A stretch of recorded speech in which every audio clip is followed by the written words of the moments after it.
to spray the vines.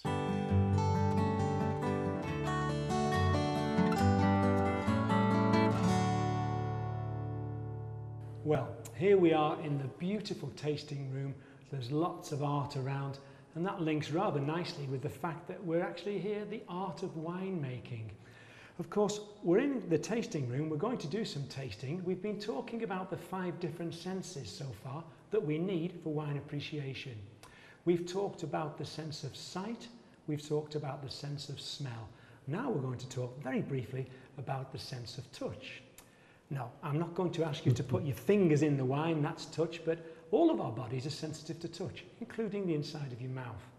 So what in actual fact happens is we could put the wine in the mouth, we swirl it around a little bit, and that will give us the chance to say, this is a silky wine, it's a robust wine, etc. These are all part of the sense of touch. So, Alvaro, this is actually, in some ways, one of the wines which made the bodega famous. This is the Reserva wine. We were talking about it before. The cava makers themselves voted this the best wine, the best cava wine, I should say, the best cava in the whole of Spain. That's right. It has such a lovely nose. People very often, when they're describing cava, they talk about bready aromas, yeasty aromas. It's like walking past a pasteleria when the oven door has just opened and some fresh bread has just come out. I get that, of course. I get lovely fruit as well. Yes, that's one special characteristic maybe in our cavas.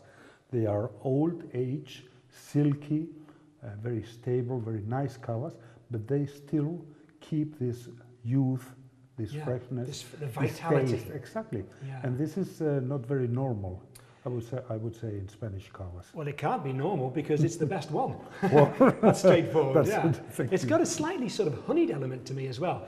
It's not a sweet wine, nothing like a sweet cava, and yet there's a sort of an aroma of maybe acacia honey in there as well. It's absolutely gorgeous. But let's move on to the red wine. Okay, let's go ahead. The red wine, of course, is a Reserva. I'd very briefly like to explain. There are legal terms for wines in Spain. There's a joven wine, which is a young wine. There's a crianza wine. We've tasted crianza today. A crianza wine is a wine which has been aged for a certain length of time in oak and then a certain length of time in bottle. A Reserva, the same, but more so. More time in oak and more time in bottle. This is actually the Dominio de la Vega Reserva. What's the great mix on this, please? It's mainly Bobal, which is our typical the indigenous variety. local, yeah. Exactly.